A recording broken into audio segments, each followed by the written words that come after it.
días.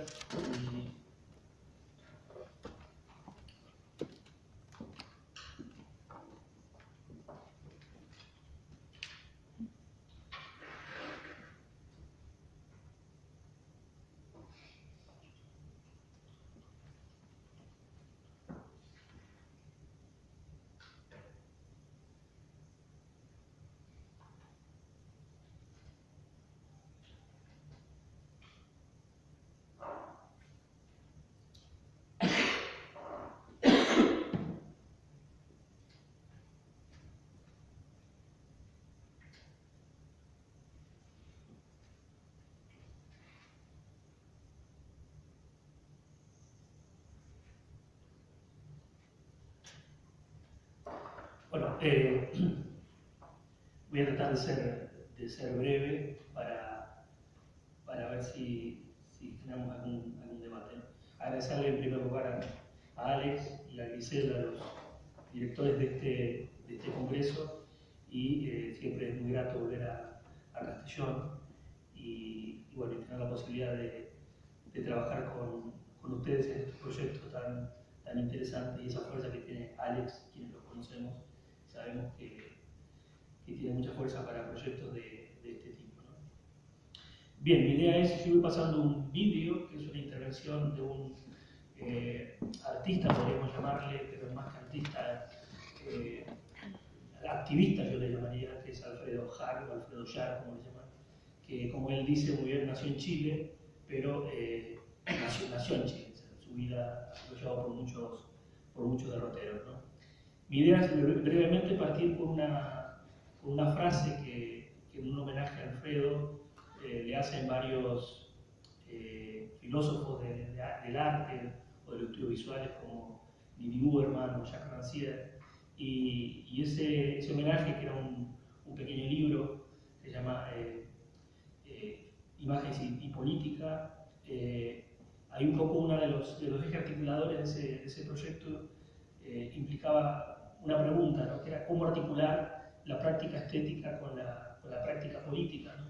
Cada vez más hoy en día sabemos que la práctica política está muy articulada con lo estético, está muy articulado con las imágenes, con lo visual, ¿no? Y como decían en la conferencia inaugural Guiomar, ha habido un cambio radical en estos últimos años. Yo en realidad no lo situaría tanto en el 15M como tal. Hay una tendencia en Occidente, muchas veces en los países europeos, a pensar que todo empieza en Europa. Y yo en realidad, por eso me interesa el caso de Alfredo Jar, porque él ya en los años 70, en plena dictadura pinochetista, con la tristeza que me embarga hoy de que haya ganado Sebastián Piñera en las elecciones en Chile, Alfredo ya en los años 70 empieza a trabajar esta doble articulación entre el arte, o digamos la intervención estética en los espacios públicos, con la práctica política. Obviamente que el 15M implicó un cambio bastante importante aquí en España, pero también podemos pensar otros movimientos, como se señalaba al comienzo, más temprano, el de los estudiantes chilenos del año 2011. Pero a mí particularmente me interesa ver qué consecuencias implicó ese 2011 y hacia dónde hemos ido con esas consecuencias. Yo creo que una de las consecuencias más radicales ha sido el tema de los mal llamados refugiados, porque en realidad no tienen ningún refugio, entonces es una especie de etiqueta de los medios que parece no parece eso, una ironía en sí mismo. Bien, el 15M, como digo, en España implicó varias intervenciones estético-políticas. Recuerdo una acá que fue en el barrio Cabañal, en Valencia, donde, como si fuera una gran falla, hubo una intervención donde se quemó la palabra futuro en inglés, con la idea de protestar por los intentos del gobierno de Rita Barberá de trasladar a los vecinos del Cabañal por la fuerza y construir allí una gran avenida que podía desembocar en la playa de la Mar Rosa, ¿no? En ese mismo momento se estaba ocurriendo, en el mismo momento que las plazas españolas y la plaza valenciana, que fue muy importante también, se estaban ocupando. Un colega de la Universidad de Valencia publicó en esos mismos años un texto que es una especie de pequeño, digamos, libro de combate, que yo se lo recomiendo, que se llama Fascismo de baja intensidad, este colega Antonio Méndez Rubio, profesor titular de la Universidad de Valencia, y un poco la tesis de Antonio era, bueno, estamos viendo un nuevo tipo de fascismo, que ya no es el fascismo tal cual se conocía históricamente en Europa o en América Latina, con el caso de Pinochet u otras dictaduras, sino que, digamos, es un fascismo latente, que está ahí, que es una especie de manera de estar y de ser, ¿no? A mí me parecía también muy irónico cuando las últimas represiones en Barcelona, que una de las acusaciones que hacen los medios de comunicación no catalanes a los mozos de escuadra es que no habían reprimido. Los funcionarios reprimir y cómo que no reprimieron, así. Cómo pararon la represión, o sea, cómo ponen una policía que para una represión. Obviamente yo no soy ingenuo y podemos pensar también en el 11 la represión que los mozos de escuadra implicaron en Barcelona, ¿no? Entonces, un poco la idea es esta, ¿no? Cómo articular, y los invito a pensar cómo articular la práctica estética con la práctica política. Y la imagen que tiene ahí, seguramente todos la habrán visto, es la imagen de un niño, Aylan, que los medios de comunicación nunca publicaron su nombre real, sino que pusieron Aylan Kurdi, y hay que tener en cuenta que Kurdi se le llama a los kurdos que viven en Siria, ¿no? Es decir, se le apropiaron hasta su propio apellido, su propio nombre, y hubo todo un debate por esta fotografía que se publicó en muchos medios occidentales, pero que otros medios no publicaron. Hubo todo un debate. En España, de cierta manera, lo lideró el diario El País, pero también en otros medios de comunicación europeos, ¿no? Uno de los titulares que los medios sacaron, el titular más repetido fue "La playa donde muere Europa", ¿no? ¿Sí? Y ahí lo que se estaba planteando es, hay una editorial que es muy interesante, el director del diario La Stampa de Italia, Mario Calabresi, que es una editorial, digamos, muy sensible sobre el tema. Pero una de las cosas que decía el director de La Stampa, Calabresi, es cómo podemos haber permitido esto, ¿no?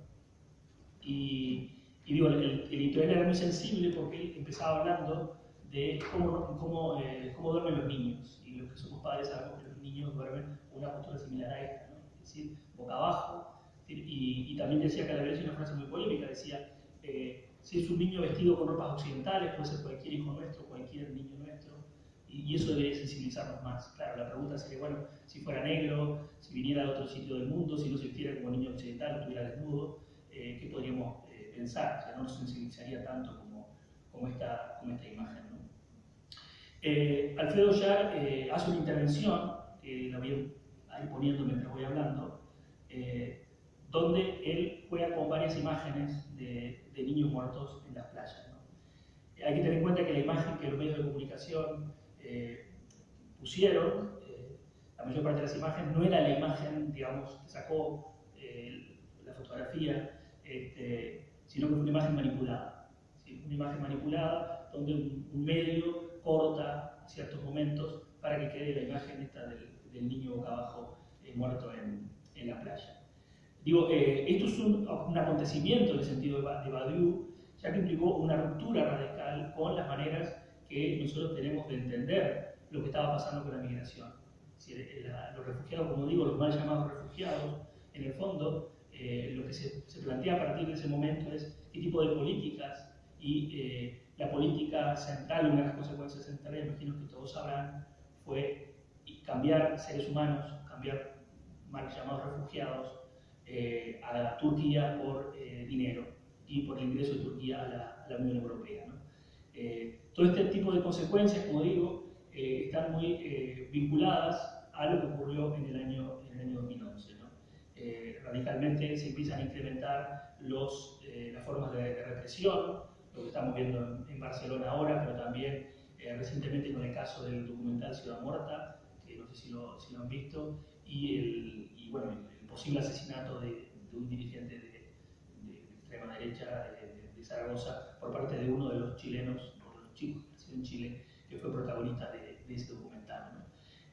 Digamos, son consecuencias de este fascismo de baja intensidad, como digo, al que se refiere Antonio Méndez Rubio, donde en el fondo podríamos casi que remontarnos a las tesis de la primera escuela de Frankfurt, o del psicoanálisis de las masas, donde se planteaba esa pregunta que después la retoma Michel Foucault y lo retoman otros teóricos, que era cómo nosotros podemos pedir muchas veces la servidumbre y cómo podemos pedir la represión en muchos momentos, ¿no? Entonces creo que esto es importante porque también, como dice Alfredo Ojár, los medios hoy en día, y esto se dijo en la primera charla de la mañana y también la planteaba aquí Marcial, a mí me gusta mucho la frase de Ojár cuando él dice los medios manejan una oscilación entre la nada y la demasía, ¿no?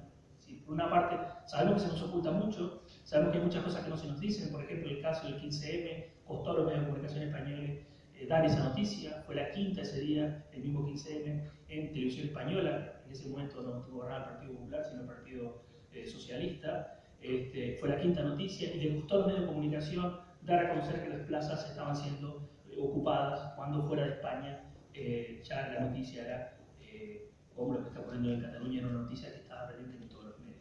Y lo otro que manejan los medios es la demasía, ¿no? ¿Sí? Parece que estamos hiperinformados, que estamos informados sobre todo, pero en el fondo hay una infoxicación, como se decía recién, hay una manera de informarnos sobre lo que está ocurriendo que no siempre responde a, como digo, a lo que está ocurriendo en los propios lugares. Eso también es obvio porque la representación siempre se maneja con un dejo de ocultamiento, con un dejo de, digamos, de algo que no se puede decir, ¿no? Otro proyecto importante que en su momento Alfredo Ojár llevó adelante y que si lo quieren buscar en internet no tenemos tiempo, pero sí me interesa comentárselos, es un estudio que en los años 70 irónicamente hace en Chile, en las calles de Santiago, que se llama Encuesta sobre la felicidad.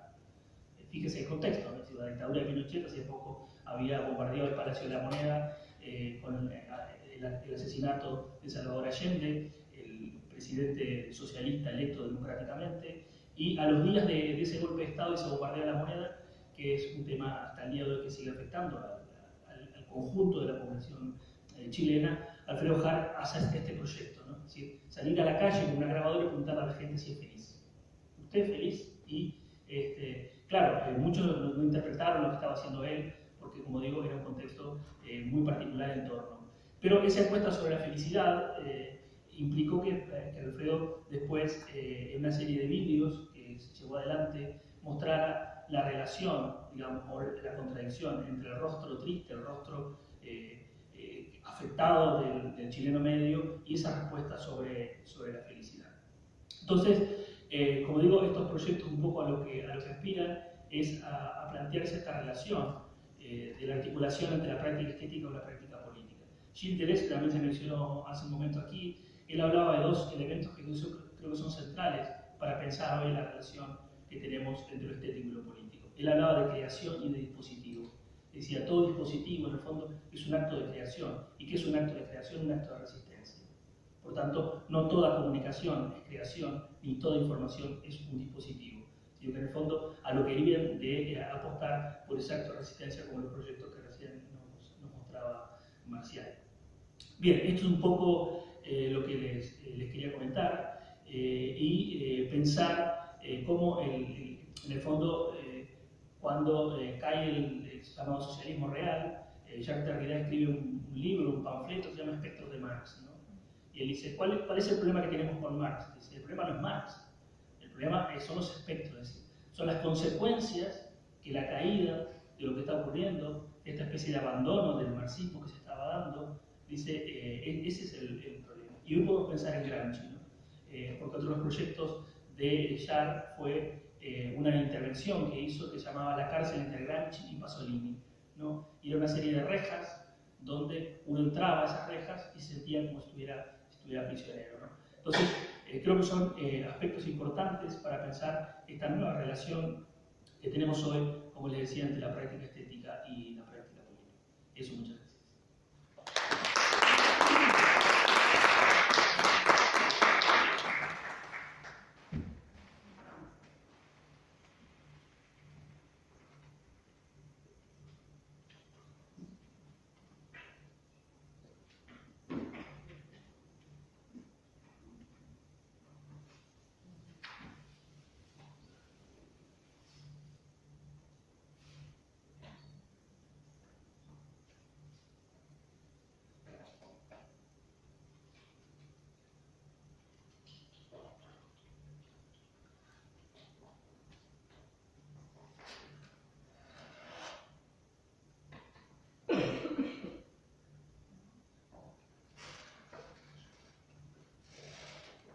Bueno, buenos días.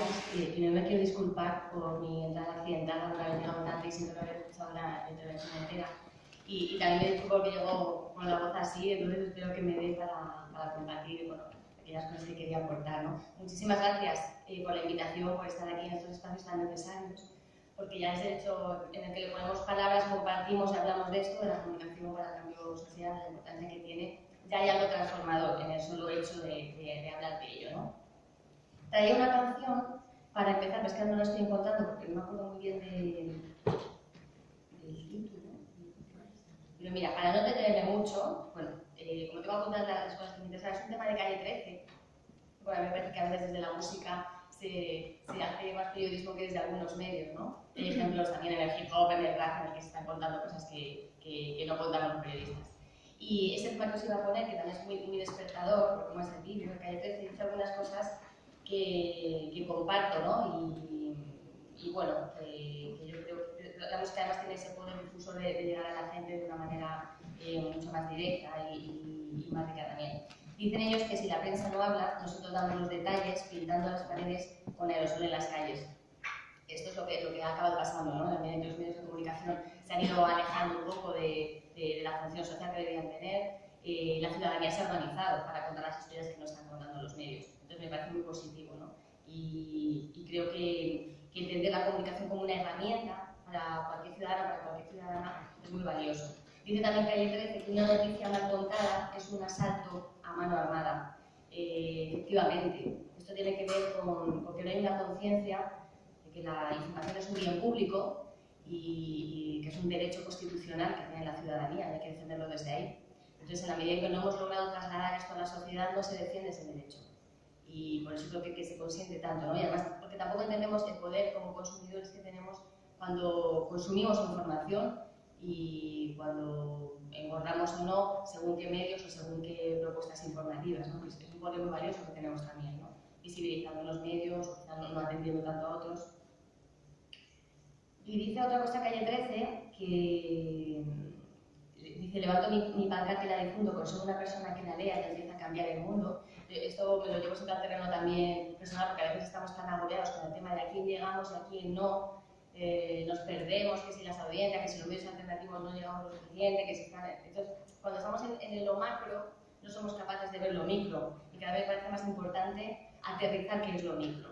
Y lo micro es que con que un reportaje que hagamos sirva para transformar algo en una persona, para aportar algo de información, creo que ya es válido y ya ha valido la pena. Entonces, desde ahí, desde ese espacio chiquitito que creo que podemos controlar, tenemos que darle valor también a lo que hacemos, ¿no? Desde el periodismo. Voy a hablar muy en primera persona y de periodismo, que es un poco lo que me habéis pedido, ¿no? Desde mi experiencia y mi trabajo, ¿no? Digo esto porque es que es verdad que estamos muy a golpe de cuántos me gusta, cuántos likes, cuántos retweets y perdemos el valor de la esencia de la comunicación, ¿no? Que es sobre todo un servicio. Creo que el periodismo es un servicio a la ciudadanía, un servicio público que hacemos, ¿no? Quienes manejamos la información o quienes estamos contando historias. Entonces, disculpa, el video de Calle 13 se llama Multi y Separado Viral.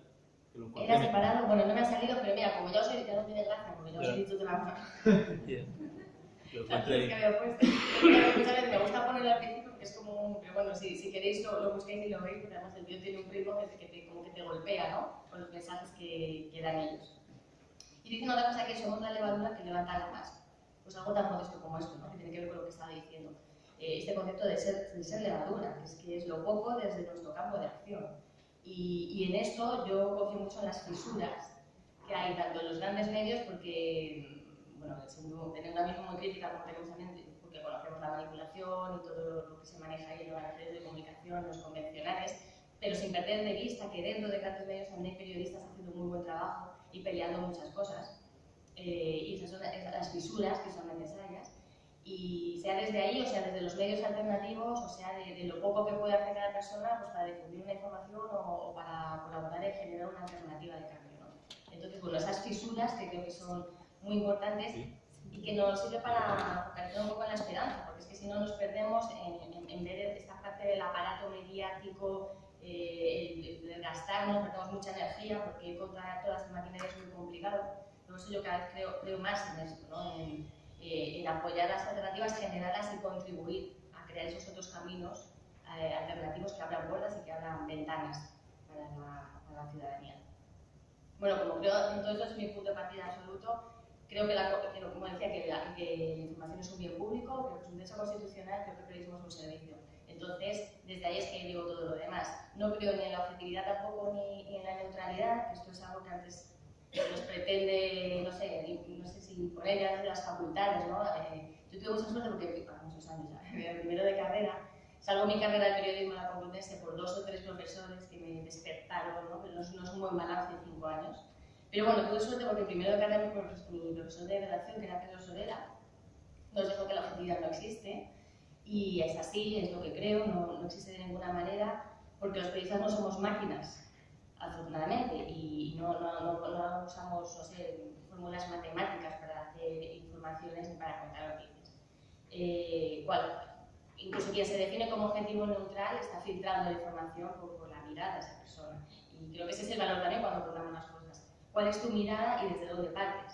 ¿Cuáles son tus valores? Porque cualquier cosa que voy a contar pasa por el filtro de quién soy yo, qué valores tengo, qué experiencias he tenido en la vida, qué bagaje hay detrás, ¿no?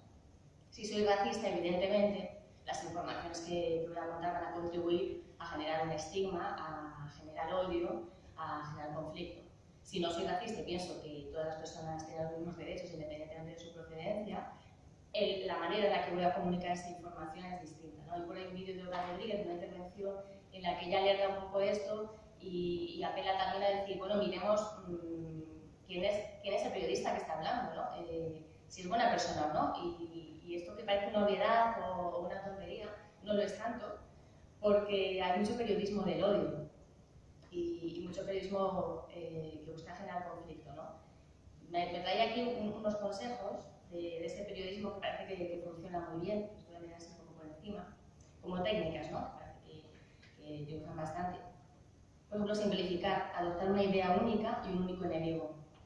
Cargar sobre el adversario los propios errores o defectos, respondiendo el ataque por el ataque. Y si no puedes negar las malas noticias, inventa otras que las distraigan. Convertir cualquier anécdota, por pequeña que sea, en amenaza grave. Vulgarizar, debe ser popular. Cuanto más grande sea la masa a convencer, más pequeño debe ser el esfuerzo mental a realizar. Limítate a un número pequeño de ideas y repítelas incansablemente. Y es eso de si una mentira se repite lo suficiente, acaba por convertirse en verdad. Emitir constantemente informaciones y argumentos nuevos, da igual si son verdad, ¿no? Pero a un ritmo tal que no da tiempo, ¿no? Casi ni a procesarlo, ni a entender, ni a contextualizar nada. Construir globos sonda, informaciones fragmentarias. Acallar las cuestiones sobre las que no se tienen argumentos y disimular las noticias que favorezcan el discurso contraprogramado también con la ayuda de medios de comunicación afines. Y por regla general operar siempre a partir de un sustrato preexistente, ya sea una mitología nacional o un complejo de odios y prejuicios tradicionales. Se trata de difundir argumentos que puedan arraigar en actitudes primitivas. Bueno, estos consejos son los usados las técnicas nazis en el nazismo, las técnicas de propaganda, pero veréis que no están tan alejados porque esto lo vemos, lo hemos visto muy recientemente con todo el conflicto catalán, cómo se ha recurrido a esto precisamente. Creo que el papel que han jugado los medios de comunicación ha sido vergonzoso. Y por último, que decía precisamente, apelando a instintos muy primitivos, ¿no? En la manera de contar. No entiendo que favorece eso, el entendimiento, la comprensión, el contextualizar, que se ha apelado a otro tipo de instintos y así hemos visto lo que hemos visto. Una situación de confrontación en la que se ha sacado lo peor, ¿no? de cada persona, lejos de intentar entender o de intentar explicarlo. Estas técnicas las vemos también cuando son inmigrantes, de refugiados. El discurso del otro, los otros y nosotros, ¿no? Y desde ahí se construye la población musulmana, con el tema del discurso del miedo al terrorismo, cómo se va aglutinando todo así, porque es que el miedo, bueno, es un instrumento de control social tremendo y los medios, los grandes medios, están muy volcados en ello, ¿no? En difundirlo. Además, porque el miedo también paraliza mucho y frena cualquier intento de cambio y cualquier mensaje de cambio, cuando se ocupa la resignación. Y entonces, bueno, mientras no se comunican las alternativas y la esperanza, pues es más fácil tener a la población más controlada desde el miedo. Por ahí un documental, la doctrina de shock, no sé si lo habéis visto, pero explica perfectamente esto, aplicado desde la política, pero que es lo que hacen también los medios de comunicación, ¿no? Y este periodismo de guerra, o sea, bueno, propaganda de guerra, que es lo contrario a la comunicación para enlazar, Tenemos visto constantemente cuando se criminalizan los movimientos sociales y las alternativas de cambio político, ¿no? Voy a un ejemplo rápidamente. En 2013, ¿os acordáis con el tema de los scratches y la plataforma de afectados por la hipoteca? Yo me acuerdo que las informaciones que había en los medios de comunicación, poco más o menos, eran todos los scratches eran una cosa súper agresiva y lo que se hacía ahí era tremendo. Aparte de toda la campaña de descrédito que tuvo la propia plataforma, que creo que es uno de los movimientos sociales más interesantes que hemos tenido. Es decir, la gente organizándose para parar desahucios, y hay cifras interesantísimas de lo que consiguieron, o sea, parar más de 2.000 desahucios y alojar a más de 2.500 personas en la iniciativa de la obra social de la paz, que a mí me parece algo increíble, que tampoco se difunde demasiado, pues la gente organizándose y recuperando viviendas de bancos y dándoselas a la gente para vivir. Y así se han alojado 2.500 personas. Pero todo eso no está contado de la manera... o sea, al final es desobediencia civil y cualquier cosa que es desobediencia se penaliza, ¿no? Parece que está mal, pero cuando es exitoso, si lo contáramos, de otra forma, que creo que es lo que tenemos que hacer, dar espacio a eso y contar lo que está sucediendo, y porque la gente va por delante, la ciudadanía, los movimientos sociales, que los periodistas, con que miráramos un poco y visibilizáramos lo que está pasando, ya tendríamos ríos de tinta, ¿no? Para contar y para difundir. Pero bueno, vuelvo al tema que decía de los scratches. Porque me fui a ver uno, que es bueno, pues, verlo, ¿no? Que no me puedo creer que tampoco sea así tan agresivo como se está contando. Me tocó el de Soraya de Santa María y estaba súper bien organizado todo. Yo no sé si había alguien en la casa o no, luego ya ni el marido contaron que habían ido cuando estaban con el bebé y no pudieron ni salir, que se habían sentido agredidos. Bueno, la casa estaba como súper cerrada, todo y tal. Y la acción era absolutamente pacífica, organizada y legítima, porque luego organismos internacionales y la Audiencia Nacional dijo que era un mecanismo democrático de la ciudadanía hacer eso. Se leyó una carta simplemente de la vivienda para explicar por qué están ahí, ya que no les recibe en el Congreso, pues van allí a contarlo. Esto es súper pacífico, se pasa un poco el altavoz, varias personas cuentan su caso particular, y cuando termina la convocatoria se desconvoca. Los antidisturbios hacen una intervención bastante fuerte, entonces cogen a algunas personas a identificarlas, ponen contra la pared, y ahí hay policías que sacan la cámara y graban esa parte de lo que está pasando. Y luego, claro, pues se genera un poco de la gente corriendo y todo esto. Al día siguiente, yo en medios de comunicación vi esa parte solamente, ¿no? Que encima ya son imágenes que mandan directamente la policía para contar una vez más, para desacreditar lo que estaba pasando. Y cuando era un movimiento absolutamente pacífico, democrático y bueno, que tiene mucho que ver con el bien social, el bien de los ciudadanos. Esto continuamente es así. Entonces, si los propios también nos molestamos en ir a ver qué pasa, o cómo son las cosas y contarlo, y damos como buenas un montón de fuentes sin escuchar, como decía, al propio protagonista, ¿no? ¿Qué es lo que está pasando? Simplemente es que con escuchar a la gente contarlo ya avanzaríamos un montón. Es que no me quiero liar mucho, pero igual también ya han salido cosas. Y bueno, lo del discurso del miedo que decíamos, el tema de la deshumanización del otro, de los otros y las otras y nosotras, hice un reportaje sobre feministas islámicas. Porque bueno, me parecía como, bueno, titulé que hablen ellas, porque algo, bueno, que digan lo que tengan que decir y nos expliquen, porque están hartas y continuamente todo el mundo habla de las mujeres musulmanas. Pero es que encima de estas son feministas, creyentes, sí, porque son musulmanas, pero me faltaba que se escuchara ese discurso. Y entrevistándolas fue interesantísimo porque había mucho que aprender al otro lado. Pero me chocó y me llamó muchísimo la atención como en mi entorno cercano, también de mujeres feministas, se cuestionaba el feminismo de ellas. Y esto en lo cercano, o sea, imaginaos ya, claro, la gente que no tenga ni estas inquietudes, ¿no? Digamos, ideológicas o intelectuales. Me resultó muy chocante porque por el hecho de así había una de las otras, porque eran musulmanas, porque eran creyentes, se presuponía que su feminismo era menos feminismo que el nuestro. Esto de ellas y nosotras constantemente, ¿no? En vez de abrirte a escuchar lo que tenían que decir. Que era lo interesante, además esta casa es que todo el mundo hable del Islam sin tener ni idea. Entonces, bueno, esta idea de ir a quienes tienen que contarnos cosas que nos enriquezcan realmente y que nos hagan entender un mundo complejo, que no lo es tanto si nos acercamos de tú a tú para entender al otro, simplemente, ¿no? Tenía que apuntar unas cosas de... una de las entrevistas que me contaba que el 98% de las noticias sobre mujeres musulmanas que salen en los medios se centran en la vestimenta. Es decir, lo que más interesa es cómo van vestidas. cuando tienen cantidad de cosas que aportar, ¿no? Y que decir, ¿y cómo contribuye eso una vez más al prejuicio, al estigma, a simplificar? Ya no molestarnos en intentar comprender un poquito más, ¿no? Y una cosa muy curiosa decía que si le llaman para ella, ¿no? Que es feminista islámica, a veces la llaman para entrevistarla. Y los propios periodistas se quedan tan choqueados con el discurso que tienen que no les vale. O sea, el propio periodista le ha pasado varias veces y dice, no, es que yo quiero una musulmana musulmana, o sea, musulmana de verdad. Y claro, ellos dicen, yo soy musulmana. Es decir, ¿qué pasa? Que muchas veces ni los propios periodistas estamos dispuestos a romper nuestros propios prejuicios, a dar un paso y salir de ahí, sino que nos mantenemos en conservar y perpetuar esos prejuicios que creamos desde los medios de comunicación. Esto es lo más grave. Que ni siquiera tenemos la intención de salirnos de ese discurso, ¿cómo vamos a poder generar otro tipo de informaciones? Leila Nachawati habla un poco de esto también cuando dice que los medios no solo cogen la realidad y la cuentan, también construyen la realidad, y tiene que ver mucho con esto, esa idea del otro, del diferente. Y ella explica que la invasión de Irán no hubiera sido posible sin el papel de los medios deshumanizando al otro. Porque hace que la gente interiorice el peligro, el miedo a la otra persona. Deshumanizar significa manejar solo desde el miedo, desde lo que supuestamente este grupo te puede hacer a ti. Una comunicación que no sea belicista y que sea humanizadora tendría que explicar el contexto, ¿no? Con el tema de la inmigración, porque alguien viene, explicando las causas, lo que nos acerca a esa persona, lo que te puede pasar a ti mismo para tomar esa decisión, ¿no? Las causas políticas, económicas, familiares, sociales, ¿no? Que te llevarían a salir. Eso es lo que humaniza y nos haría entender desde el contexto, pero es justamente lo que no se hace.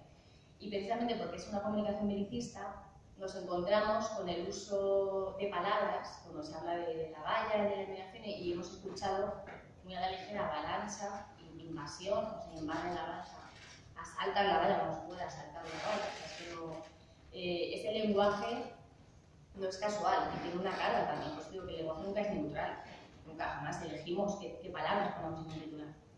Y eso tiene muchas connotaciones. Sobre la elección de palabras, dice Teresa Laguren que las palabras valen tanto para contar lo que pasa como para ocultarlo. Porque muchas veces digo, no, si los medios sí están hablando de esto, ya, pero ¿cómo están hablando? ¿Cómo lo están contando? Y tenía por aquí algunos titulares que siempre tengo guardados desde hace tiempo, pero en concreto sobre el conflicto palestino. Hay varios del país, del Vasco en este caso, que tienen exactamente el mismo esquema. Israel entierra a los 3 adolescentes asesinados con una muestra de unidad. Israel anuncia una tregua de horas tras la muerte de niños palestinos. Continuamente en todos los titulares, los israelíes son asesinados, los palestinos mueren. ¿No? O sea, de repente mueren 4 niños en la playa de la Franja de Gaza, un ataque de mueren, pues no se encuentra un virus, no está muy claro. En cambio, en el caso de los adolescentes estos israelíes, que hace tiempo recordáis el tema de los funerales, son asesinados y se rematan constantemente.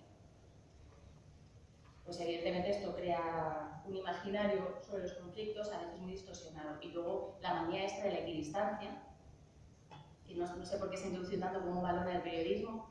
Parece que la equidistancia tiene que ser que tú te pones en el medio y entonces el 50% de responsabilidad para uno y el 50% para el otro. Y ese es ser equidistante. Creo que eso confunde y no explica nada a la gente. Que no se puede poner al mismo nivel a una víctima y a un agresor. Por el tema de la violencia de género ni se nos ocurriría, ¿no? Decir, no, saber que cuando vamos a hacer responsabilidad de uno y otro, vamos a escuchar qué habrá pasado para que la mate, ¿no? Y aunque con la violencia de género también en el uso del lenguaje nos encontramos estas cosas, que van también en varios titulares. Por ejemplo, uno muere, esto de que las mujeres, 3 mujeres muertas a manos de sus parejas. O sea, no se me ocurre una forma más complicada de decirlo, muertas a manos de, o sea, han sido asesinadas. Pero constantemente se repite esto en los medios. En un tema en el que se supone que hemos ganado sensibilización en los últimos años, en una sociedad que quiere avanzar solo en el tema de la violencia de género, pero los medios ahí por detrás siempre, ¿no? Muere apuñalada una mujer, pero curiosamente una mujer mata a su marido en Sevilla y después se suicida. Es decir, para un caso escasísimo, ¿no? De mujeres matando a hombres, ahí sí se remata mucho lo del asesinato. Luego tengo otro titular: decapitada una mujer en su primera cita por un hombre a que conoció en internet. Es decir, continuamente las víctimas criminalizadas, en vez de poner el foco en los agresores. Lo hemos visto hace poco, recordaréis también el titular por ahí del Español, con el tema de San Fermín. La vida normal de la chica violada en San Fermín, universidad, viajes y amigas. Es escandaloso. Es escandaloso poner el foco en esto, en cuestionar a la propia víctima y nunca en los agresores. Y constantemente es así, ¿no? Y el tipo de titulares sobre violencia de género en los que se va a preguntar a los amigos o al entorno de los agresores y se publican frases como son buenísimos, como si eso aportara algún valor a lo que han hecho. Y esto constantemente se ve en las informaciones sobre violencia de género. Entonces, ¿qué pasa ahí? Bueno, pasa primero que el 80% de los medios de comunicación están dirigidos por hombres, con lo cual la mirada que se impone es la que es. Pero pasa además que muchos de los periodistas nos instalamos como en un área, un terreno de confort, en el que pensamos que no tenemos que aprender nada más y bueno, pues mucha gente se podría seguir formando, yo creo, en temas de cómo abordar la violencia de género mejor, cómo informar de determinadas temáticas de otra manera. Y ese esfuerzo lo tenemos que hacer también los profesionales, porque bueno, hay cosas que no estamos haciendo demasiado bien. Bueno, voy a ir terminando para no más. Tenía un par de ejemplos muy rápidos. Bueno, ya habéis hablado de Ciutat Morta, porque para mí es un ejemplo maravilloso también de cómo pues la gente se organiza para contar una historia que estaban ocultando en los medios, un tema gravísimo, uno de los más graves, casos de corrupción, de tortura policial, de detenciones ilegales en Barcelona, y bueno, pues al final cómo se organiza desde el semanario La Directa, la Comisión Audiovisual de 15M, para contar esa historia que no estaba siendo contada. Y cómo la propia presión popular acaba haciendo que TV3 tenga que emitir un documental que estaba siendo premiado en festivales internacionales de aquí, un tema así que debería haber abierto portadas, telediarios, no estaba, ¿no? Y al final la televisión pública catalana se ve obligada a emitirlo por la presión popular. Entonces me parece que no tenemos que olvidar nunca estas historias en las que el poder popular mueve a los medios a contar lo que no quieren contar, porque a veces no nos quedamos también tampoco. O la experiencia del colectivo Sanidad en Lucha. Los trabajadores ante el proceso de privatización en la sanidad pública madrileña hicieron una huelga y empezaron a ver que no solo los medios de comunicación no estaban contando sus reivindicaciones, sino que hay una campaña masiva en los medios para criminalizarles o desprestigiarles y tacharles de insolidarios. Entonces, lo que tuvieron que hacer es rearmarse desde la comunicación ellos también, y muchos de cuentas como se empezaron a abrir cuentas en Twitter, en Facebook, que no tenían, hacer vídeos, hacer mesas informativas en los hospitales, en la calle, para trasladarle a la gente lo que realmente estaba pasando. Y con esa acción, poco a poco, realmente fueron llegando, fue masivo, hicieron una caja de resistencia de apoyo a la huelga, consiguieron un crowdfunding, no sé si 180.000 euros, para llevar el proceso judicial con abogados y todo. Y se fue así poco a poco. Me acuerdo que contaban que hasta iban a hablar con profesores de comunicación en las facultades de periodismo para que les enseñaran. Porque entendieron que o se rearmaban ellos desde la comunicación para contar por qué estaban luchando y por qué estaban haciendo huelga, o si no, los medios de comunicación hacían que la población se les echara encima, ¿no? Y es una experiencia también muy bonita, muy efectiva.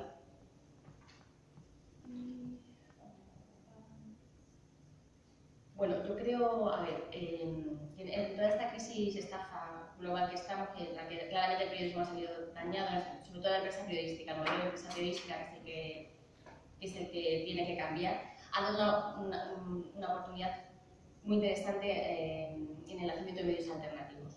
Y quiero terminar con esto porque muchas veces, cuando estamos en charlas, en debates, sí que yo creo que hay una conciencia muy clara de cómo manipulan los medios, creo que esto cada vez se sabe más. Bueno, yo soy un estudio también de la Universidad de Oxford hace poco, y dice que los medios de comunicación de España son los menos creíbles de los países que se analizaron en Europa, ¿no? Entonces, es evidente, ¿no?, que tenemos los medios que tenemos. Entonces la gente más o menos yo creo que sí tiene conciencia de la manipulación, de cómo cada tele cuenta las cosas de una manera. Pero lo que falta es que conozcan las alternativas de información. Entonces alguna vez nos pasaba que claro, nosotros en nuestro círculo, porque entendemos, sabemos que está La Marea, ¿no?, pues una experiencia cooperativa de periodistas que lo pusieron en marcha, El Salto, que es otro proyecto maravilloso, ¿no?, en el que varios medios de comunicación alternativos se han unido, incluso Diagonal dejó su propia marca para unirse a esa experiencia y generar ese medio. Y bueno, otra serie de medios que nacen desde ahí, con el apoyo ciudadano desde abajo, entonces que se deben a sus lectores, ¿no?, y por eso son más libres, y por eso hacen un periodismo que contribuye mucho más al cambio social, porque visibilizan el cambio y las alternativas. Pero todos esos medios, o esas alternativas de cambio, o esos periodistas a los que seguimos en Twitter, que son una alternativa real de información, no están a disposición de la mayor parte de la ciudadanía. Entonces hicimos una pequeñísima aportación desde Cómo lo cuento, que es una asociación que, bueno, impulsamos también, y con la ayuda también de compis del grupo Comunicambio, hicimos una guía que hemos llamado para que no nos vendan la moto, que es muy básica seguramente, que se podrá criticar por muchas cosas, porque está citada, pero bueno, por lo menos nuestra intención fue recoger ahí algunas ideas de medios alternativos, de periodistas o de espacios, una guía a la que pueda acudir alguien que está cansado o cansada de la manipulación y de las mentiras de los grandes medios, pero que no sabe dónde acudir a informarse mejor.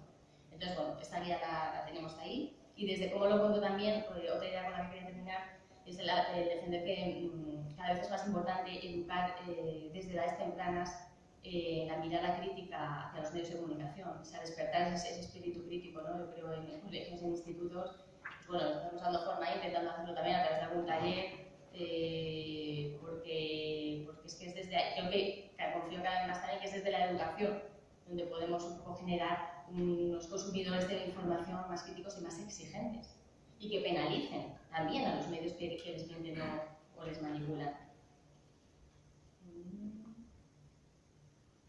Voy a terminar con unas palabras de Leila Guerriero, muy encuentro que tuvimos también en Comunicambio en Madrid, en que estamos hablando, porque siempre estamos dando vueltas a los periodistas, que cómo contamos las historias para que lleguen, tal, a veces yo creo que nos perdemos, ¿no? Si la finalidad, que si las nuevas narrativas nos interesan muchísimo, ¿no?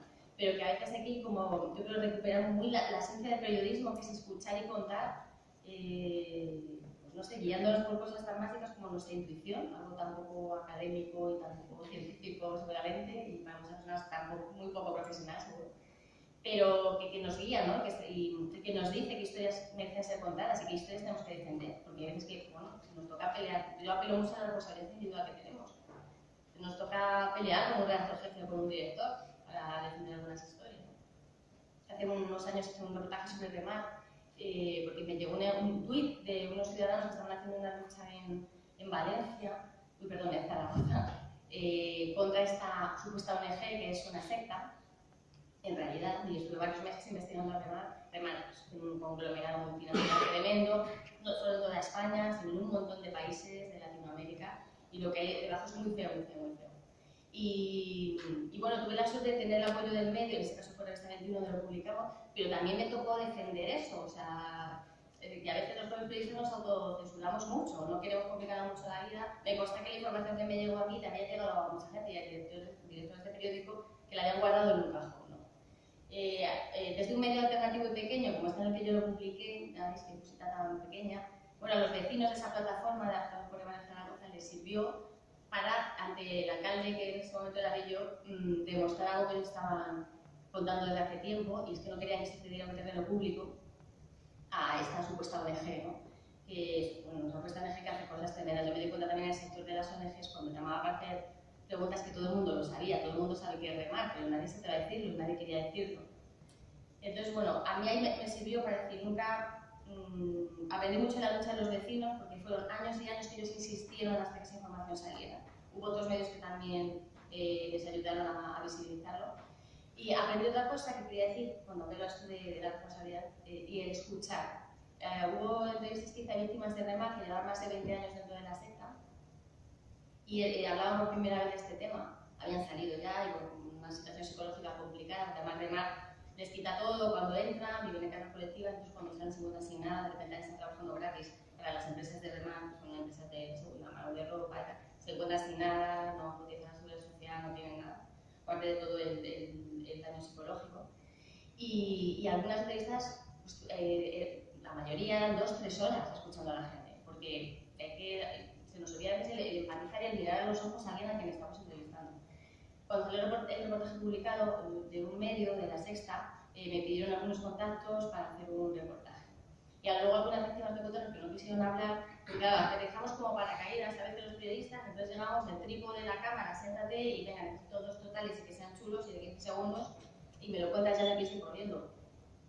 Y claro, pues a la gente no le sale a lo mejor contar desde ahí, ¿no? Algo que es doloroso, que es personal. Entonces, el tiempo que necesitamos para hacer las cosas, que es fundamental, el empatizar con las historias que nos están contando y el respeto absoluto, ¿no? A las personas que están compartiendo esa denuncia. Y ahora sí que me lío, ahora sí que termino con lo que quería de Leila Guerriero, porque ya mucho hay que tener fe en la historia que cuentas y entusiasmo al contarla. y que hay un universal que recorre todas las historias, que es un poco, estamos todos en lo mismo también, ¿no? Pues en el querer ser felices, en el amor, en los sueños, en la lucha. Que esto no vende mucho, y yo también lo decía, que las cosas felices parece que no, bueno, que en los medios no tienen que ser contadas. Cuando hablamos de África nos cuesta pensar, ¿no?, en cosas positivas. Tenemos experiencias también de medios como Wikico, ¿no?, revistas que nos están contando otra mirada de África con otras cosas, ¿no?, que es muy interesante. Entonces yo reivindico esto mucho también, que contemos las cosas buenas que pasan, porque eso es inspirador y es contagioso, que sigamos denunciando y poniendo el foco, por supuesto, en lo que hay que cambiar, pero que no perdamos nunca la perspectiva, que es que si desde el periodismo nos generamos un poquito de esperanza, de inspiración, de comunicación para el cambio social, pues no se me ocurre una función más bonita que esa, ¿no?, que sea la de contar lo que ya está viendo la gente, que es muy hermoso y muy valioso. Así que me callo con una rueda un montón. Gracias.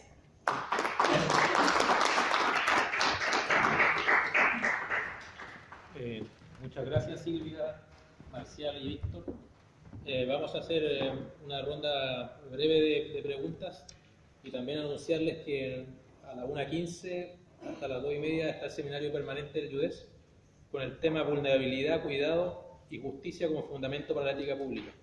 Por si alguno tiene interés especial en este seminario, y también puede ir adelantándose, pero nosotros seremos breves para que alcancemos a por lo menos llegar un poco tarde, pero para que alguien quiere iniciar la ronda de preguntas. ¿El micrófono?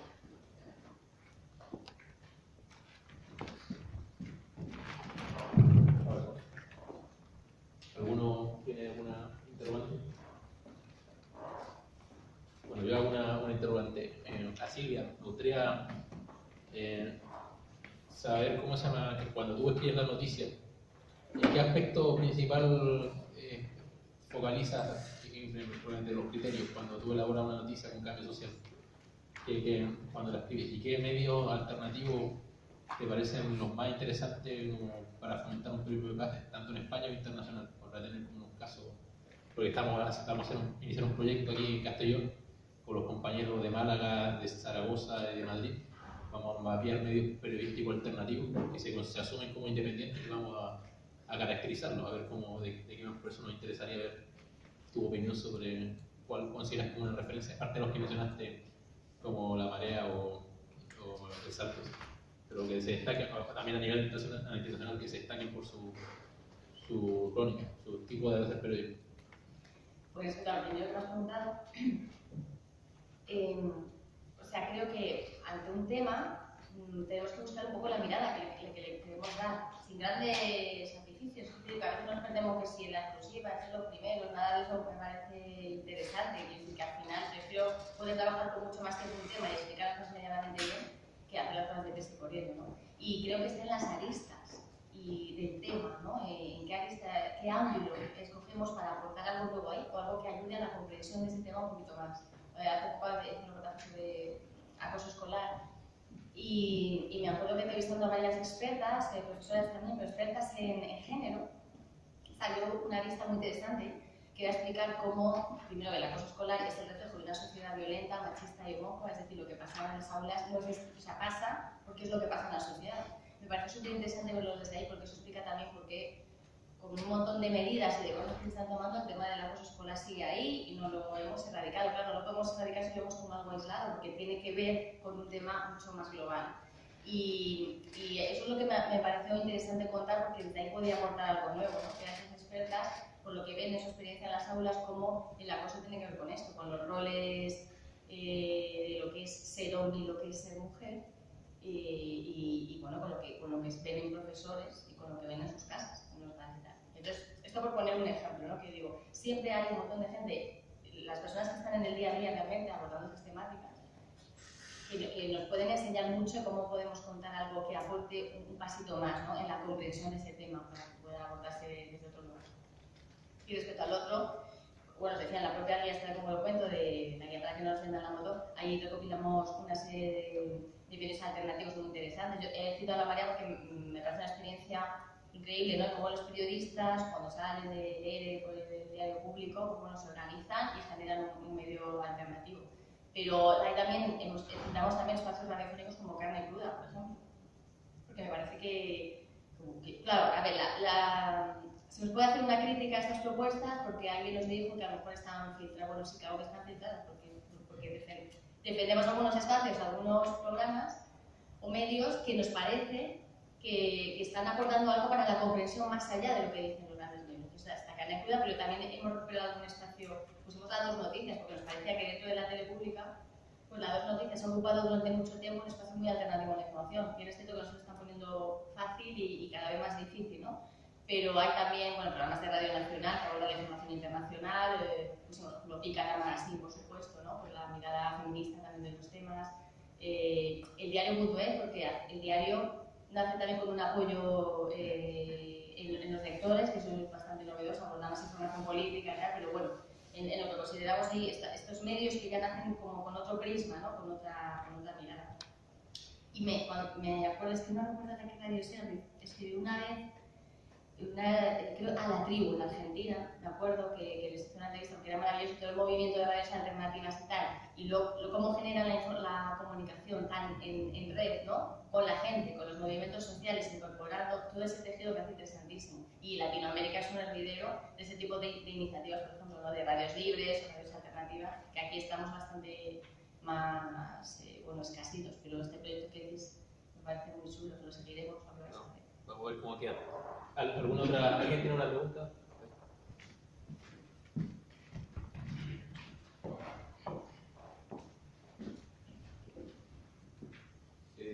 A ver, bueno, mi pregunta era básicamente que era sobre el caso de Madrid, en algunos aspectos. ¿Qué puede hacer el periodismo cuando los lectores, en cierto modo, como en el caso del Salto, son un poco críticos con sus afinidades políticas?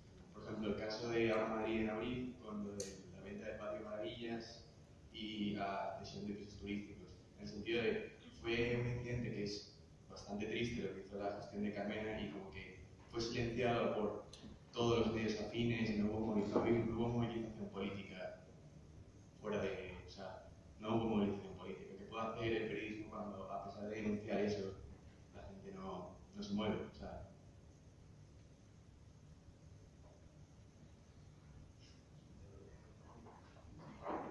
me lo ponen difícil. A ver, pues sí, evidentemente, con esto también está ahí y hago la autocrítica también, porque bueno, a veces seguimos medios afines, pero no me parece tan malo en la medida en que es lógico que si yo tengo unos valores, le otorgue más credibilidad a periodistas o a medios que defienden los valores que yo defiendo. Entonces, en esa parte, pues, hay medios en los que directamente no quiero ni entrar porque no me interesa, porque me viene muy mal para mi salud y porque yo ya tengo una edad. Digo, ¿qué necesidad tengo yo de estar viendo, no sé, tertulias políticas en la fiesta en la que solo dan señores, porque encima las voces de mujeres no están presentadas, y los que tienen un discurso del odio que a mí me aporta muy poquito, ¿no? Entonces, es cierto que yo he ido filtrando cada vez más también, y entonces no voy a presumir aquí de pluralidad ni de que yo no, porque he elegido que medios me aportan una mirada del mundo que es coherente o acorde con el mundo que yo quiero. Y está lo que tú dices, efectivamente, pues en seguidores o lectores afines a este tipo de medios, pues que falta a lo mejor una parte crítica, pero por otro lado, como la parte crítica es tan grande desde el resto de medios, no se nos escapa a nadie. Es decir, esta información no se le escapa a nadie. A ver, todo el mundo sabe en toda España cómo se vistieron los Reyes Magos en la cabalgata, en la primera de Manuel Carmena. Esta información de interés universal la sabe toda España. Todos los millones de ciudadanos fueron conscientes de eso. En cambio, si salís a la calle y hacéis una encuesta, muy poquita gente sabrá que España es el segundo país del mundo con más desaparecidos. Claro, es tremendo. Entonces, por eso digo que, aunque hagamos esa autocrítica que es buena hacerla, por supuesto, que quizá en los medios alternativos pues también falta, ¿no? Pero es que esa crítica, como está masivamente, esa información va a acceder siempre, porque como se penaliza tanto cualquier alternativa de cambio, y se ataca tanto a la información es masiva y podemos acceder a ella. Pero bueno, no te estoy contestando a nada porque tienes razón en lo que has dicho. ¿Qué falta eso? es como que tengamos un partidismo. Sí. Sí, lo que yo es que en esto, mira, me mojo mucho también porque no me importa, porque es como, claramente estoy a un lado del río, no al otro. Entonces, es mi forma más honesta también decir cómo yo ejerzo mi profesión. Y me equivocaré con eso, ¿no? Pero bueno, un tema de reportaje que yo haga, pues intento hacer lo más honestamente posible, pero mi filtro es este. Yo creo en unas cosas y las defiendo, y creo en los derechos humanos, y creo en la libertad, y creo en la democracia con todas sus consecuencias, y desde ahí es que yo puedo ejercer el periodismo. Y sí, es un filtro, estoy filtradísima, también es así. Gracias. Me gustaría, para finalizar la sesión, me gustaría hacer una pregunta a los tres, que mencionaran cuáles ustedes creen que son las características básicas centrales de una comunicación para el cambio social de paz transformadora. Según tú, ¿cuál sería para lo básico de la comunicación? Partiendo por Marcelo. Bueno, pues ya un poquito de aquí, ya pues a ver... Por ejemplo, en el caso del periodismo, ¿cuál sería? Sí, yo bueno, creo que he hecho algunas cosas, entonces para mí, sobre todo estar atentos a quienes están protagonizando esos cambios. Perdón, sí. Que aunque igual me repito un poco, pero que para mí lo principal es, puesto que lo que somos es transmisores de lo que está pasando, no es que nos tengamos que inventar nada, es que con estar un poco atentos y mirar lo que está sucediendo, hay cantidad de gente que está haciendo esa transformación, generando el cambio y haciendo un montón de iniciativas que contribuyen pues, a una relación más pacífica entre los pueblos y entre los seres humanos y todo. Entonces nuestra misión simplemente es contar eso. Es que es tan sencillo y tan bonito a la vez, tampoco nos tenemos que inventar varias cosas. Entonces creo que con que los periodistas no estamos en levantar algunas piedras y visibilizar todo eso que ya está generando los movimientos sociales, cantidad de colectivos. Estoy pensando en hace unos años hice un reportaje sobre el TTIP, el Tratado Transatlántico de Libre Comercio, como mira, pues un tema gravísimo que afecta a derechos fundamentales de medio ambiente, derechos laborales, sociales, de tal gravedad, pero no ha estado. Y si ha estado muy de refilón presente en los medios, ¿no? También cuando no quedaba más remedio, un poco con lo de CETA y las relaciones y tal. Pero la ciudadanía ya iba por delante y está organizando mesas durante años para informar de esto en la calle. Entonces, con que un periodista pase y lo vea y si se ponga a contarlo, si es que la gente va por delante, siempre lo digo, y lo que nos toca es contribuir desde lo que se supone que sabemos hacer, que es comunicar y contar eso, y ser mediadores y estar al servicio de comunicar el cambio. Para Marcelo. Yo, muy breve, y los que somos profesores de la universidad, creo que de los principales problemas, y un poco creo que, si no entendí mal, Marcial apuntaba eso, es lo que está ocurriendo con las escuelas de comunicación, las facultades de comunicación. Lo que los mismos profesores deberíamos hacer una autocrítica de qué estamos formando, ¿sí? Qué tipo de estudiante, qué tipo de periodista, qué tipo de comunicador. Yo ahora cuando hablaba del caso de Alfredo Jara, este artista chileno, él no es un periodista, pero sí trabaja con los medios, ¿no? Y él ha sensibilizado, por ejemplo, cuando fue a Ruanda, hizo toda una intervención sobre lo que estaba ocurriendo en Ruanda, lo que he contado ahora con el caso de Aylan, el niño este, y todas las consecuencias que tenía. Las ONG que están silenciadas y que están trabajando hoy en día en las costas de Europa intentando ayudar a muchos de los que están llegando y que prácticamente tienen que utilizar sus propias herramientas de información porque los medios no lo informan, ¿no? Y con esto voy a